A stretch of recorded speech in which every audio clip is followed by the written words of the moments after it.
Hi, this is Misha, and finally starting in on American jet fighters. It's not that I've been putting off doing this, it's just that there's a lot to it, and there are a lot of different aircraft, and a lot of different info. But, gotta get started. So in this video, gonna look at the F-84 Thunderjet,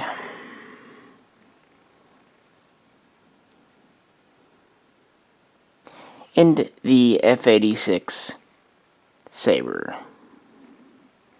I decided to do these together because there's so much out there on the Sabre already that no reason to rehash everything you already know.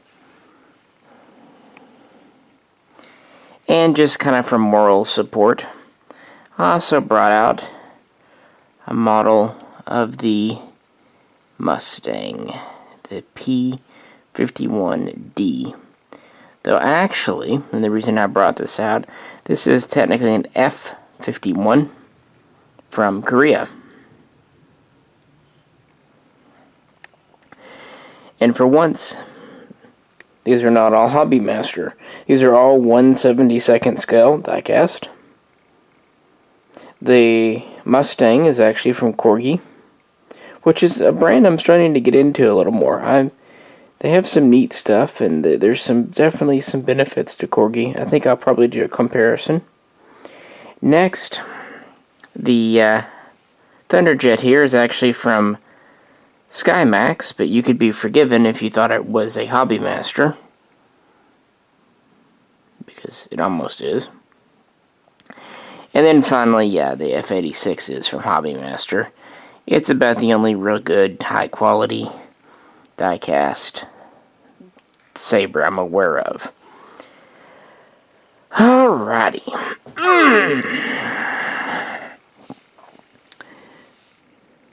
The Thunderjet. The F-84. What an interesting story. An often overlooked craft today, but actually quite an interesting one. To be fair, this was actually America's second operational jet fighter, the first being the P-80 Shooting Star, the F-80. But that one really didn't see a whole lot of fielding, and to date I still can't find a little model of one anyway. So we'll just start with the F-84, and yes, I know there was also the P-59, but that was almost just a proof of concept and not much else. This all goes back to 1944, when the U.S. Army Air Corps put out a tender for a new 600 mile per hour plus interceptor and fighter, essentially to go against, at that time, evolving planes like the Messerschmitt Me-262, and to be fair, also Allied planes like the Gloucester Meteor. Well, of course, World War II ended, and the prototype of this plane first flew in early 1946, but it experienced problems, as pretty much all early jets did, and so it had a pretty protracted development. In 1947, a couple of things happened. The Air Force is now an independent entity. In between that year and 1948, the P in pursuit was changed to F for fighter, and so that's when the Mustang went from being a P-51 to an F-51, and this became the F-84. They were getting it set up for production, but all of the planes were actually grounded in 1948 because of ongoing difficulties. luckily, the F-84D version came out in 1949, which addressed some of the issues. And this, combined with the fact that they were already so advanced into getting these things into production, essentially saved the program. It looked like for a while that this could very easily just be canceled, but it muddled through. Later, they would come out with the E variant, and then the quintessential, the key, the ultimate Thunderjet would be the 84G, which came out in 1951. Each time they upgraded these, they would refine the engine, refine the aerodynamics. The G, for example, could also carry a nuclear weapon, and also was the first to feature an autopilot aerial refueling. Honestly, features today we would more than take for granted, but back then were cutting edge. This is essentially a straight wing design. These things on the end are actually fuel tanks. Yeah, I know. But again, early days, guys. They were still kind of figuring out what did and didn't work. And if you notice, these little fins on the edge of the wings here, or the wings, the tanks, a small detail, but that was actually something added that really increased stability and prevented torque in flight.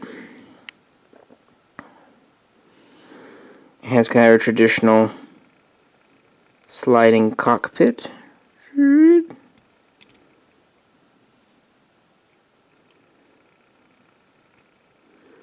I don't know, whenever I see these kind of backsliding styles, it just is a very World War II feature to me.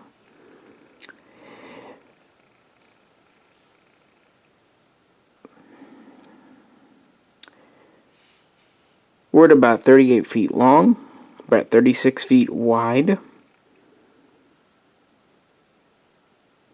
This is not transonic. It was capable of reaching 0.8 Mach, about 620 miles per hour.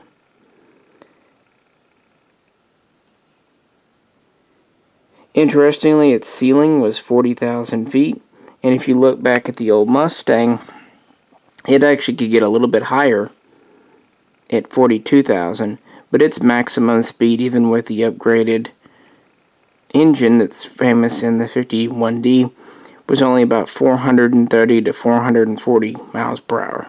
So this was considerably faster.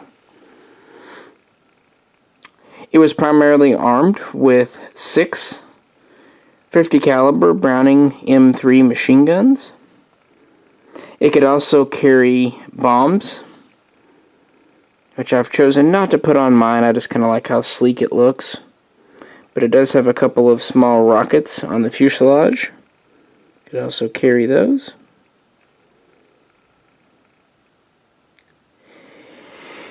These were rather famous or infamous for needing a long runway to take off, especially when combat loaded. They took quite a bit of time to get up to speed. In fact, they would sometimes use canisters to give it a little speed boost on takeoff. This ended up being evolved into a good craft, even though it had a rocky start, and it's not as glorious as the later Sabre. Let's talk about the Mustang for a minute. And this will get its own video, never you worry. But for right now, this was, of course, the cutting-edge fighter in America in World War II. But it very quickly was eclipsed, because it was a prop in an age of jets. In 45, older planes like the P-38 and P-47 are all effectively retired out, leaving the P-51 as America's standard plane. But it was already starting to get eclipsed by the P-59, P-80, and then of course the F-84 over there. by 1947-48, so it was already on the way out and mostly retired. These were still very much heavily in use, though, in 1950 in Korea. In fact, in the early days before the Sabre came over, you did see a lot of Mustangs. But it wasn't used as a fighter interceptor anymore because it could not compete with the MiG-15. So this was used as a ground attack craft, as well as close support weapon. And to that end, of course, it still had its machine guns. But it also was given, so you can see it here, a couple of bombs on the wings and some rockets. So the idea, they were using their older Mustangs for ground attack. I'm glad these stay on their stands well. So early on, 50-51, that was a common sight. But as the war progressed, more F-84s were freed up to become strike craft. In fact, 60% of the targets destroyed and attacked in Korea on the ground were done with the Thunderjet here. Again, it has rockets for 6 machine guns and can carry a couple of really big chunky bombs, and it is a very fast plane, at least compared to older props. So it was a ground attack, if you will, a fighter bomber, leaving the Sabre as the true dogfighter of that war. They would build about 7,500 F-84s and compare that to the 15,000 Mustangs built in World War II. Still a respectable number, though. As I said, the G was kind of the final, essentially perfected variant, at least as perfected as this was ever going to get. This was still a straight wing plane, which obviously was going to limit quite a bit.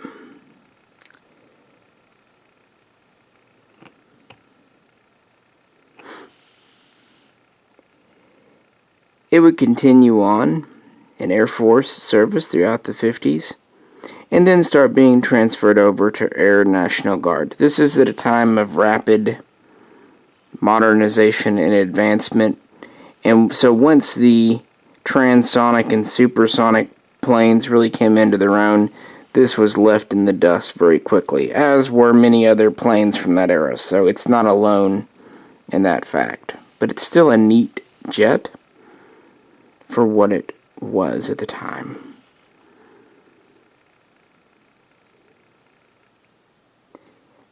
It would dogfight too. It would take down a few MiGs, although it was outclassed by your usual MiG-15, at least with a Russian pilot at the controls. Well, that's the Thunderjet. What about the Sabre? Alright, here we go. The F-86 Sabre. Oh, one thing I realized after I stopped the camera, forgot to mention, sorry, the F-84 was designed and manufactured by Republic.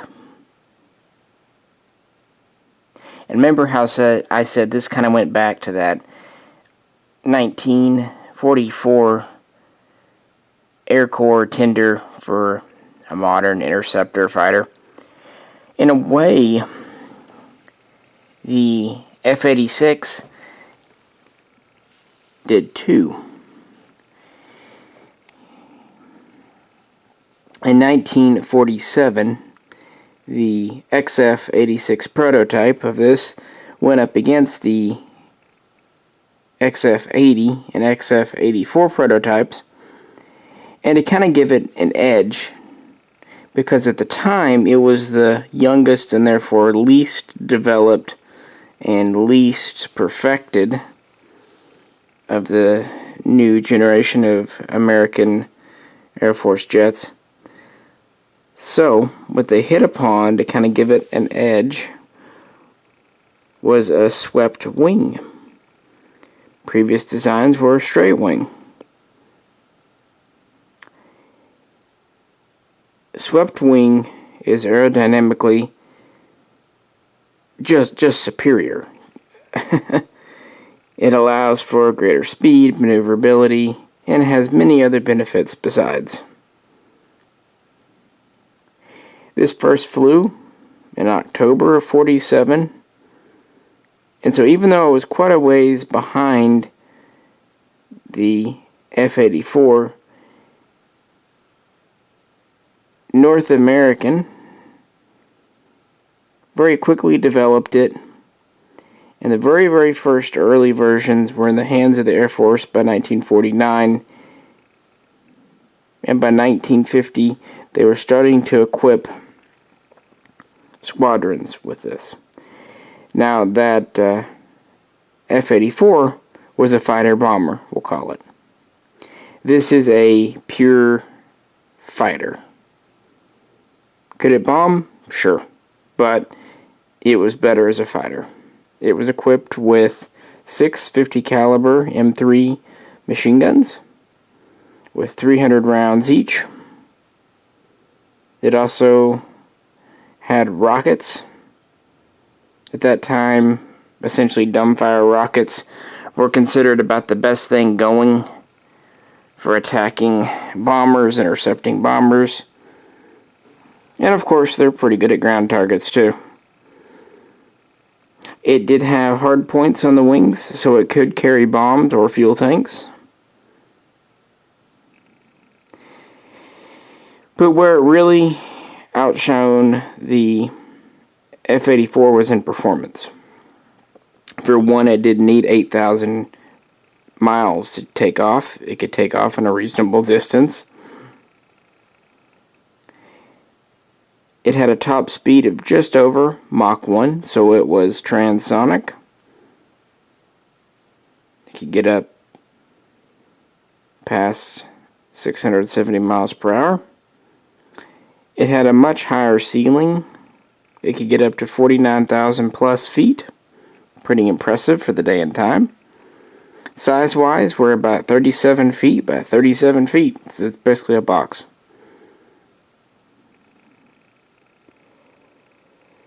When the Korean conflict began, Korean War, the Allies, namely America, had F-84s and F-51s over there, but when the MiG-15 popped over to say hello, essentially the military were shitting bricks. And so they very quickly rushed 3 squadrons of F-86s over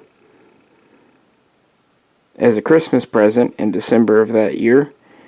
And I'm not going to say they just dramatically turned the tide, but at least they gave a fighting chance. Before, it took a really good F-84 pilot to stand a chance against at least a decent MiG-15 pilot. But really, the F-86 and the MiG-15, you can go back and forth. Each has pros and cons. But in the end of the day, they're close enough that it really came down to the pilots. The MiG was more maneuverable, but the 86 was faster. 86 had 6 quick-firing machine guns. The MiG-15 had 3 bigger cannons, but a lower fire rate and lower ammunition. The 86 could take more abuse. The MiG was a little more paper-thin. On the other hand, the MiG was kind of simple. It's Russian, of course. Whereas the F-86 was more complicated, meaning there was more to go wrong. It really does go back and forth.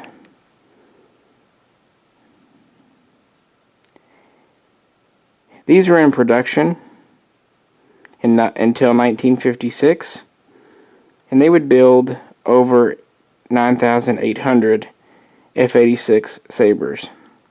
The quintessential version came out in '53, and that was the 86F. There was also a version made that had 4 20mm cannon instead of the machine guns. So after seeing the MiG's 2 23mm and 1 37mm cannon, they kind of split the difference. They went with 4 smaller cannon, but I don't remember the ammo capacity. I apologize. I don't know why, but I always think of Chuck Yeager when I think of this plane. I should probably think of a Mustang, but don't know. I always associate Yeager with the early days of jet flight, you know. This still has that sliding cockpit, the World War II style. Of course, it still has the big intake at the front, like the MiG-15 or the 84. But again, the swept wing design really makes it look more modern. And as they went on, they would continue to upgrade and improve these, and they would become more modern. It's just a classic jet. It's America's first just iconic jet.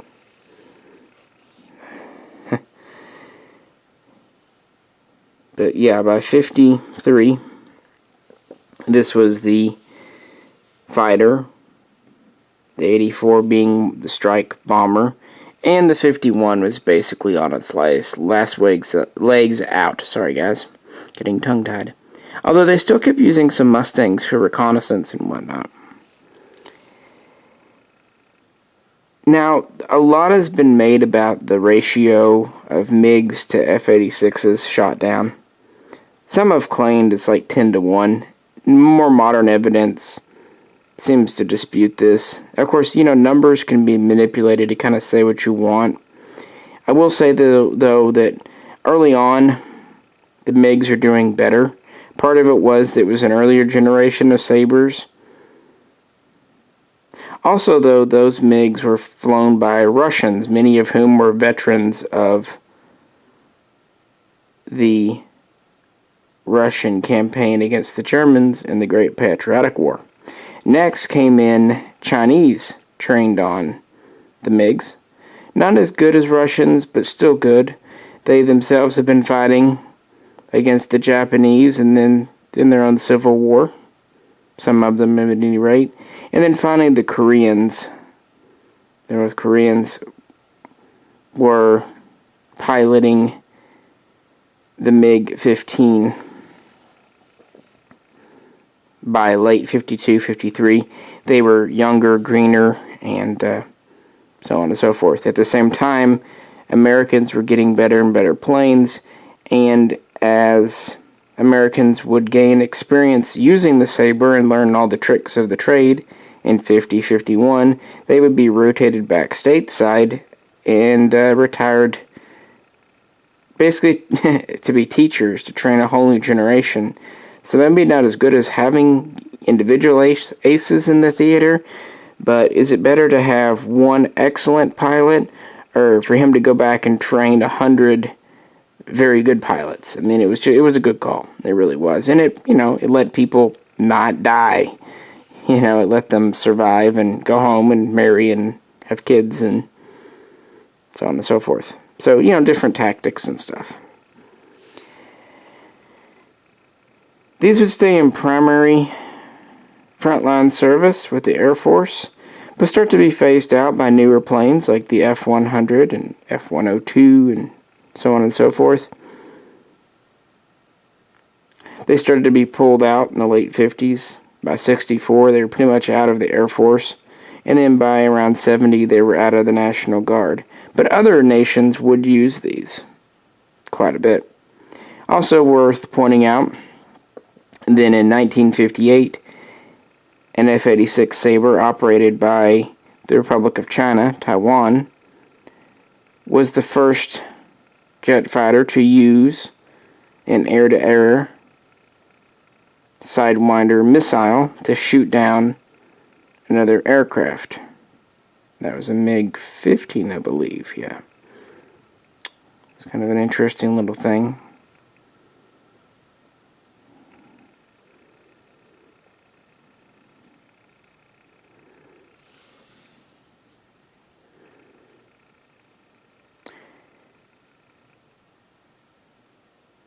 I want to say some things on these models since they're different companies, but this video is running long enough. So I think I'm going to break here, stop here on this one, and then pick back up with kind of a side-by-side in comparison with a Corgi, a Hobby Master, and a Skymax. How's that sound? And again, I'm going to get into the other histories of the other jet fighters. And this is just going to be kind of an overview synopsis. There's no way I can go into all the history. There's just way too much. But anyway, if you have any questions or comments, please put them below. If you could, like, share, and subscribe. And also, look at the next video for kind of my model thoughts. This is Misha, and I'll catch you very soon next time.